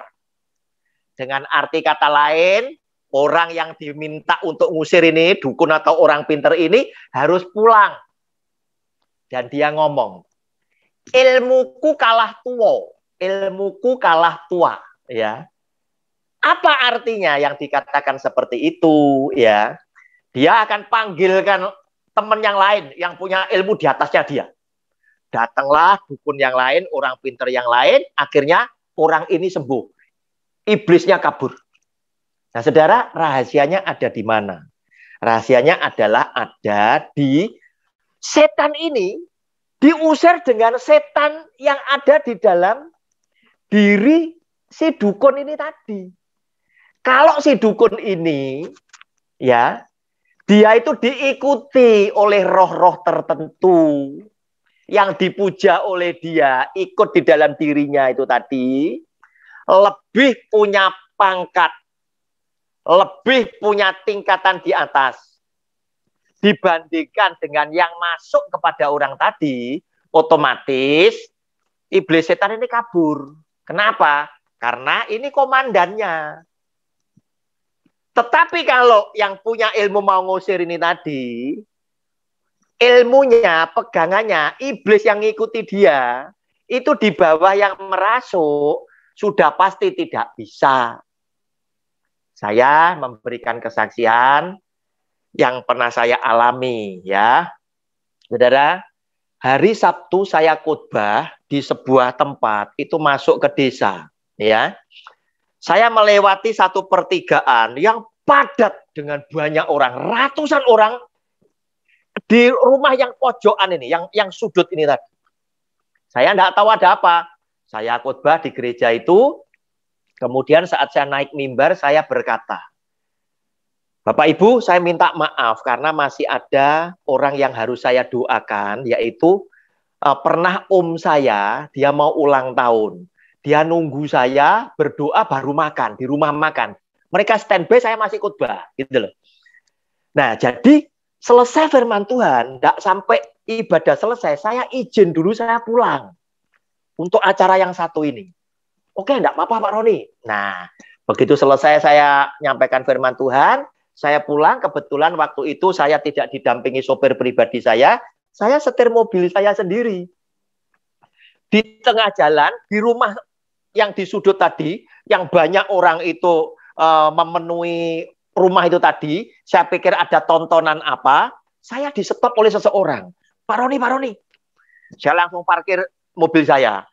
Kaca saya buka, ada seorang anak tanya, Pak Roni bersedia enggak mendoakan orang yang kerasuk setan mulai hari Jumat? Nah, hari itu adalah Sabtu. Oke, bersedia. Sebentar saya parkir mobil saya parkir di mobil saya jadi ngeri juga. Kenapa? Ini ratusan orang yang nonton. Saya berdoa, saya ngomong sama Tuhan, bilang sama Tuhan, tanpa Engkau menyertai aku tidak bisa apa-apa loh Tuhan. Hari ini aku jadi tontonan ratusan orang. Sepertinya jadi Elia skala kecil. Jika bukan Tuhan yang menyertai aku, memampukan aku tidak bisa. Dan aku akan mendapatkan rasa malu, juga memalukan namamu. Oleh karena itu Tuhan, sertai aku, agar supaya namamu dimuliakan, saya nunut ikut dimuliakan karena Engkau. Karena aku anakmu. Dalam nama Tuhan Yesus, amin. Mobil saya parkir, saya turun. Ibu ini sudah ditaruh di ruang keluarga, matanya kebalik, tinggal putihnya saja. Dia teriak-teriak, lelene balekno. Lele itu ikan lele, balekno itu kembalikan. Nah, saya nanya, kenapa ibu ini bicara seperti itu? Keluarganya nerangkan bahwa hari Jumat itu suaminya itu mancing dapat lele 3 ekor. Diberikan kepada istrinya untuk dimasak. Yang satu loncat mendadak hilang. Sisa 2 dimasak digoreng. Ibu ini keluar nyari anaknya. Setelah dari luar rumah dia mau masuk, dia ngelihat ada orang gede besar menghalangi pintunya dia. Tapi mendadak orang besar ini masuk. Loh, ibu ini kaget loh. Kok ada orang besar masuk ke rumahnya dia? Dia kejar. Sampai di sumur di dekat kamar mandi, orang ini hilang, ibu ini langsung tidak sadarkan diri, matanya tinggal putihnya, teriak-teriak lelene balekno. Nah, hari itu dipanggilkan hamba Tuhan. Hamba Tuhan mendoakan sembuh. Umat lagi, datang lagi. Terus kemudian dipanggilkan mantan Pak Lurahnya. Karena termasuk orang pinter. Tidak sembuh. Panggilkan dukun yang pinter. Tidak sembuh. Dirayakan dengan diupacarai dengan kuda lumping dengan orang pinter baru. Tidak sembuh. Sampai terakhir ketemu saya. Wah, mendengar ceritanya seperti ini kan Anda bisa tahu sendiri kan. Wah, berarti kan bahaya. Saya cuek saja. Saya sudah doa sama Tuhan, ya, minta penyertaan Tuhan. Urusan saya berhasil apa enggak, terserah Tuhan, sesuai dengan kehendak-Mu. Saya langsung tanya kepada orang-orang yang mengelilingi saya dan si ibu ini. Saya tanya, siapa yang Kristen? Saya Pak. Rupanya di situ banyak gereja juga. Ada GKJW, ada Betani cabang, dan lain sebagainya. Saya Pak. Yang tidak Kristen, saya Pak. Yang tidak Kristen silahkan berdoa menurut keyakinan masing-masing. Yang Kristen bantu doa saya. Tetapi siapapun kalian yang ada di dalam ruangan ini, hari ini engkau akan menyaksikan bahwa Yesus Kristus itu adalah satu-satunya Tuhan yang harus disembah oleh umat manusia. Yang nanti nama Tuhan Yesus yang sangat berkuasa akan menjadi nama yang ditakuti iblis setan ini. Selesai saya bicara itu, saya langsung tumpangkan tangan saya katakan, hai siapapun engkau iblis setan yang merasuk ibu ini, keluar, pergi dari tempat ini. Dalam nama Tuhan Yesus. Ibu ini mendadak. Itu menangis. Oh, nangis itu tadi. Nah, hati saya seperti disiram dengan air yang demikian sejuk oleh Tuhan. Ibu ini saya berdirikan, matanya kembali normal, dia masih nangis. Saya mintakan, Pak, tolong Pak, minta air minumnya. Dikasih 1 gelas aqua, saya kasihkan dia minum. Saya karena ditunggu oleh waktu dan rasa takjub saya kepada kuasa nama Tuhan Yesus, saya berdiri, saya meninggalkan lokasi dengan hati yang penuh sukacita. Tidak sampai setengah menit, orang ini disembuhkan oleh Tuhan. Nah, itulah, saudara, bahwa nama Tuhan Yesus itu sangat berkuasa. Jika saudara dan saya adalah pelaku firman dalam hidupmu sehari-hari, iblis setan tahu siapa engkau. Dan iblis setan takut dengan Anda dan saya sebagai anak-anak Tuhan, karena mereka tahu kita akan panggil bapaknya. Jangankan bapaknya, nama bapaknya aja membuat iblis setan itu gentar kepada saudara dan saya. Demikian Bapak Moderator, terima kasih. Terima kasih buat pertanyaannya Pak, tapi ada lagi pertanyaan yang disampaikan oleh teman-teman. Tapi sudah ditangkap ya teman-teman penjelasan dari Pak Rudi bahwa nama Yesus itu adalah nama yang berkuasa, baik di langit nama yang berkuasa. Dan di bumi, karena hanya dalam namanya saja orang bisa diselamatkan. Ada 2 pertanyaan yang menurut saya sama ini Pak, dari Ibu Helsiki dan Nurianti, bahwa yang Ibu Helsiki pertanyakan bagaimana dengan orang yang pernah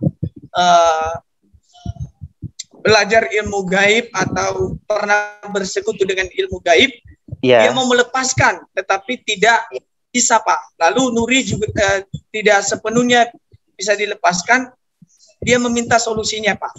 Dan Nuri juga dalam pertanyaan yang sama dia sampaikan bahwa bagaimana ketika kita hamba Tuhan berada di tengah-tengah jemaat yang belum melepaskan okultisme ini Pak. Nah, apa strategi apa yang bisa kita lakukan Pak?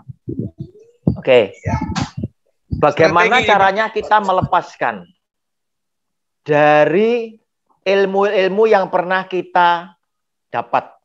Baik apakah kita itu mempelajari secara intensif, atau kita menerima raja, kemudian minum-minuman tertentu dari raja-raja tertentu dan lain sebagainya, atau mungkin susuk atau jimat dan lain sebagainya. Bagaimana? Berarti kita pernah berzina secara rohani dengan Tuhan, dan Tuhan itu jadi sakit hati juga. Gimana caranya? Nah, saudara, tidak usah terlalu percaya dengan apa yang diocehkan oleh pembicara tertentu yang dulunya pernah di sana, ya. Saya ini adalah orang yang hari ini, saya ini adalah anak Tuhan yang sudah bisa berkata, Yesus, Tuhan dan Bapakku, bahwa Engkau adalah Tuhan yang bagiku secara pribadi, kesetiaanmu, kasih sayangmu kepada aku dan keluarga, tidak perlu aku uji lagi. Kenapa? Karena saya diciptakan oleh Tuhan mungkin sebagai salah satu orang yang punya otak cukup pandai. Saya ini adalah orang yang dulunya itu suka menguji Tuhan Yesus dengan firman-Nya. Mungkin saya tidak sesakti teman-teman yang pernah masuk di dalam dunia okultisme. Mungkin baru kulitnya saja saya, ya. Tetapi saya sudah terlibat di dalamnya. Sehingga mau tidak mau, karena dulu kepengennya, waduh ini seringkali terjadi bentrokan antar pemuda, sehingga saya harus juga melengkapi dengan ilmu-ilmu kebal dan lain sebagainya. Nah, sehingga dengan posisi seperti itu, saya memperlengkapi. Salah satunya ilmu kebal, saya juga pelajari, saya sampai berpuasa dan lain sebagainya, sampai dengan susuk dan lain sebagainya. Nah, saudara, ada menu, yaitu kelepasan di gereja kita sekarang ini tadi, ya. Di gereja-gereja banyak hamba Tuhan melayani apa? Menu adalah kelepasan. Oh, itu perlu dilepaskan, Pak, perlu dilepaskan. Nah, saudara, ini menjadi kebutuhan. Saudara, sesungguhnya apa toh yang terjadi? Ya, apakah kita harus minta tolong orang atau kita bisa melepaskan sendiri? Pertanyaannya di situ. Hari itu istri saya tahu bahwa saya ini ada susuk itu 10. Nancep di sini karena wah merasa ganteng biar wah cewek-cewek apa dan lain sebagainya itu ada susuk ya dan lain sebagainya ya. Zaman itu. Saya cerita sama istri saya dan saya menjadi Kristen karena Tuhan pakai istri saya nuntun saya kenal kepada Kristus, ya. Nah, terus kemudian istri saya ngomong sama saya, ayo Yang, kamu ini mumpung punya teman banyak, pendeta-pendeta besar. Kenapa kamu tidak minta dilayani untuk kelepasan? Supaya susuk-susuk melepas dan lain sebagainya. Saya berkata kepada istri saya ingin coba apakah firman Tuhan digenapi. Ya. Apakah betul Tuhan Yesus itu mengasihi aku sehingga dia melepaskan aku tanpa pertolongan orang lain. Aku ingin coba. Karena firman-Nya berkata, bagaimana mungkin gelap dan terang bisa jadi satu? Dan Tuhan memberikan hikmat kepada saya bahwa jika saya hidup kudus, secara otomatis semua yang jahat yang pernah saya alami itu akan luntur dan meninggalkan kehidupan saya. Sama seperti di rumah Anda, sekarang di kampus, itu ada stop kontak, on-off-nya lampu yang di atas plafon. Ya, ketika Anda nyalakan on, nyala, terangnya keluar, gelapnya kemana? Gelapnya tidak ada. Tetapi ketika Anda undang gelap, Anda matikan terang tadi, gelap akan menguasai. Tapi sebaliknya ketika Anda ikut di dalam terangnya yang sejati, gelapnya akan kabur. Saya berdoa, saya ngomong sama Tuhan, Tuhan, aku tidak mau dilepaskan oleh hamba-hambamu itu tadi. Aku mau praktek sendiri. Engkau adalah Tuhan yang maha kuasa, aku tahu. Tetapi untuk membuat aku itu confident, aku tuh percaya diri dan punya iman yang lebih besar. Aku ingin mengalami Tuhan sendiri. Tidak usah mereka. Yaitu aku mau hidup kudus. Dan aku mau minta. Di sini-siniku ini ada susuk Tuhan. Keluarkan semuanya. Demi namamu. Saya berdoa seperti itu. Saya lupa. Doa itu tidak saya ulang-ulang. Tapi suatu hari, entah setelah sekian minggu, saya merasakan di kening saya ini kok ada sesuatu yang gatel gitu loh. Seperti digigit nyamuk. Ada apa itu keluar seperti agak bengkak sedikit, seperti gatel itu tadi. Saya ambilkan minyak kayu putih. Kok enggak hilang? Besoknya saya cari lagi kok enggak hilang. Saya kasih minyak putih. Sampai hari ketiga, saya baru sadar. Loh, ketika saya garuk ini tadi, seperti ada logam, itu yang keluar, tapi yang melawan. Saya tarik gini kok cetek-cetek. Saya langsung ke cerminnya istri saya lihat. Loh, kok bersinar? Kok kuning? Loh, ini kan susuk saya. Saya ingat saya sudah berdoa sama Tuhan. Saya carikan pinsetnya alisnya istri saya, bubutan alis itu. Saya ambil. Dalam nama Tuhan Yesus, keluar saudara. Saya doa, Tuhan, kurang 9. Kurang 9. Ini sudah 1. Kalau Tuhan sudah keluarkan ini tadi, saya akan cermati Tuhan. Yang 9 pasti Engkau keluarkan. Nah saudara, satu demi satu keluar semua. Dari pinggang saya dan lain sebagainya. Keluar semua 10. Ya. Sehingga saya mulai melayani kelepasan. Saya bilang ada 2 yang membutuhkan pelayanan kelepasan. Yang pertama, jika engkau mampu hidup kudus, ini akan selesai sendiri. Kamu tanpa pertolongan orang. Saudara, apakah Anda adalah seorang yang suka nonton filmnya, judulnya Mike Gaffer? Mike Gaffer itu selalu ditangkap. Ketika saat-saat krisis ketangkep. Tetapi dia selalu bisa lepas. Lepasnya ada 2. Bisa bantuan teman, bisa karena skill sendiri. Demikian juga dengan anak Tuhan. Engkau bisa melepaskan kutuk ini tadi ketika engkau hidup dengan kudus. Tapi jika engkau tidak mampu, engkau butuh bantuan sahabat yang lain, mungkin pendeta. Nah, pada saat engkau tidak bisa, baru kita melayani kelepasan. Inti pelayanan kelepasan adalah saudara mengaku apa saja yang engkau sudah pernah lakukan, dosa perjinan rohani ini, engkau akui di hadapan Tuhan Yesus, juga di hadapan kuasa-kuasa gelap yang hari ini masih mengikat tubuh jasmanimu ini tadi.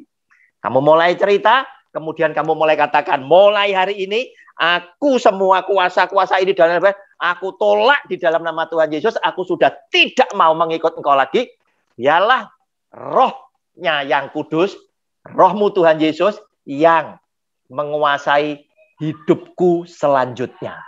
Itu sudah selesai. Tinggal kita doakan, kemudian saya mesti kasih tahu. Dek, hati-hati ya.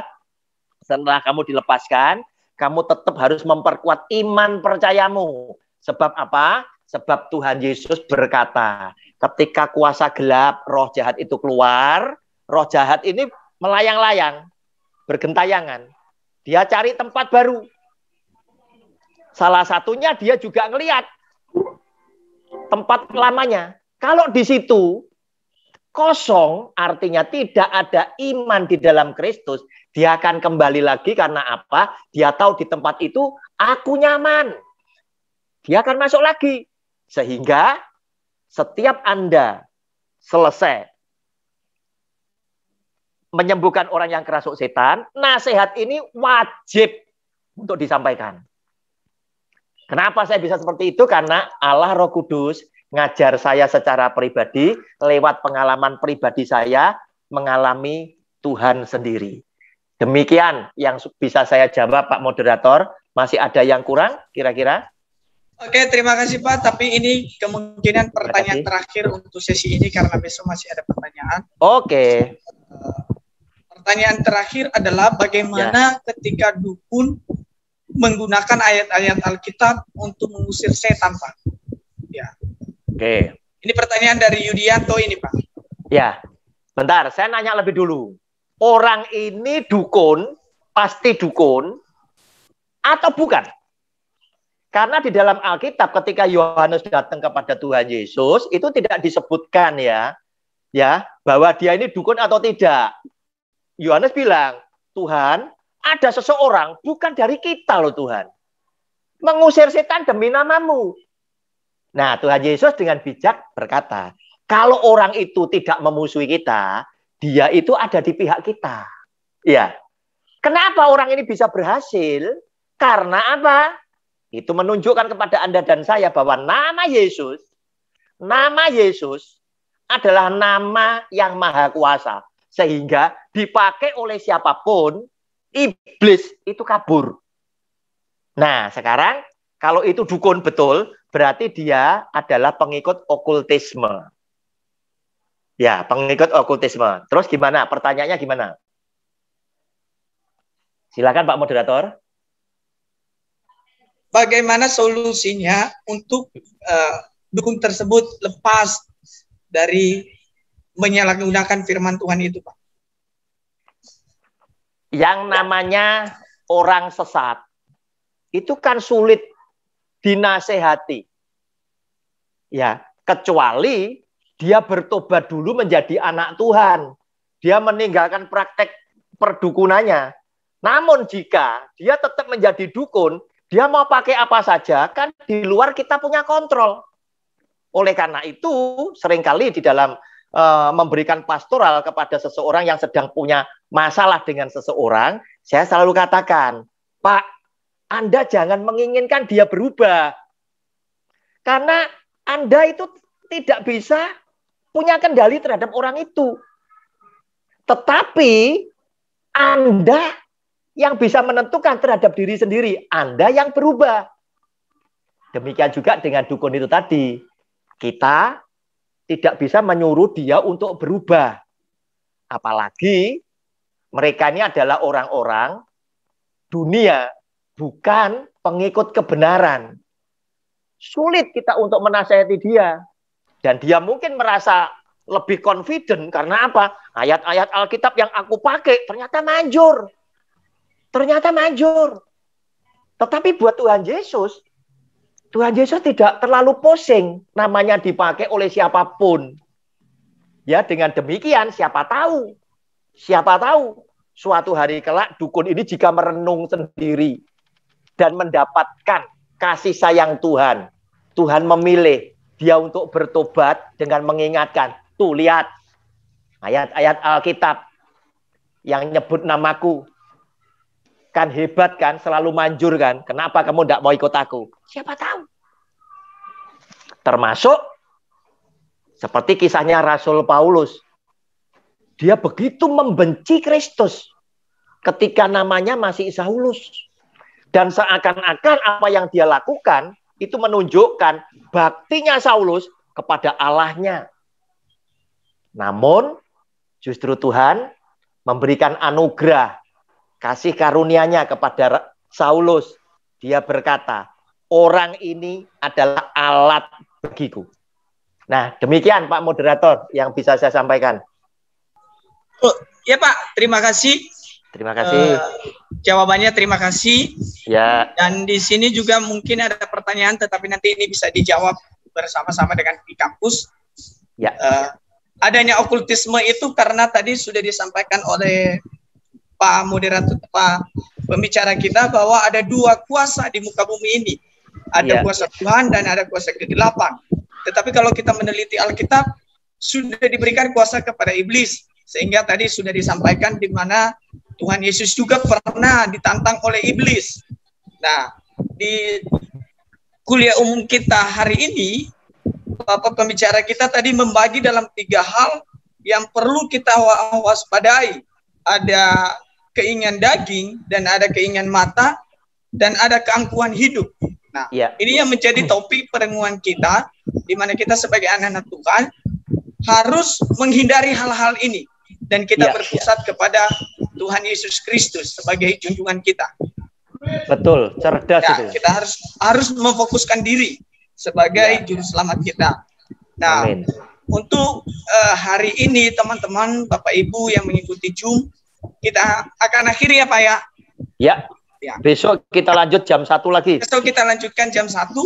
Tetap lagi sebagai kesimpulan bagi kita, kalau kita menyalahgunakan nama Tuhan Yesus dalam pelayanan kita sehari-hari, maupun dalam supaya kita tender, menurut saya juga, dari pembahasan yang sudah disampaikan oleh hambanya tadi, itu juga menjadi sebuah okultisme. Nanti saudara bisa juga melihat di dalam Kisah Para Rasul, di mana anak-anak Skewa mau mempraktekkan bagaimana mereka mengusir setan dan memakai nama Tuhan.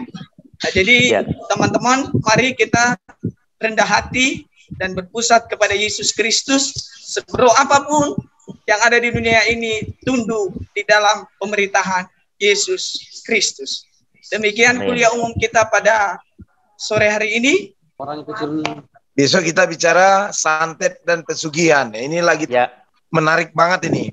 Ayo, yang belum ngerti santet dan pesugihan, jangan lupa ikut lagi besok supaya kita bisa bersambung bicara dengan okultisme. Ya. Begitu ya Bapak Ibu yang dikasihi dan dicintai oleh Tuhan Yesus. Mari kita berdoa. Bapa di surga, terima kasih untuk waktu dan kesempatan Kau berikan bagi kami. Kami telah memahami dasar-dasar okultisme, bagian-bagian dari okultisme, dan tindakan serta akibat dari okultisme. Terima kasih Bapak untuk semua itu. Bapak, kami berseru dan berserah. Hanya satu nama, Yesus Kristus Anak Allah, yang bisa mengusik, yang bisa mengusir, yang bisa membasmikan, menghilangkan, menjatuhkan, menguburkan okultisme dari hidup kami. Terima kasih Bapak, terima kasih terlebih hamba-Mu, Bapak Pendeta Roni Suwono yang jauh dari Jawa Timur, Surabaya, bersama-sama membagikan pengetahuan edukasi rohaninya bagi kami. Untuk itu berkati hamba-Mu Bapak, berikan tumpangan tangan kepada hamba-Mu dari ujung kepala sampai ujung kakinya. Anatomi tubuhnya, kesehatannya, anak-anak, mantu, anak, dan cucu-cucunya, serta ibu dan Pak Roni, seisi rumahnya diberkati oleh Tuhan. Terima kasih juga terlebih kami yang telah mengikuti acara ini. Dimanapun kami berada, di kota-kota, di desa-desa, di tempat kami berada, senantiasa hindari dan lepaskan okultisme dari kami. Kami nggak mau ikut dengan okultisme. Kami mau ikut Yesus saja. Yesus yang membela kami, Yesus yang menopang dan melindungi kami. Terima kasih Bapak untuk waktu dan kesempatan ini. Dan besok kami akan ketemu lagi dengan jam yang sama, dengan topik santet dan pesugihan. Untuk itu Tuhan, kuatkan kami, mampukan kami agar santet dan pesugihan itu tidak ada mengikat kami, tidak ada bersama kami.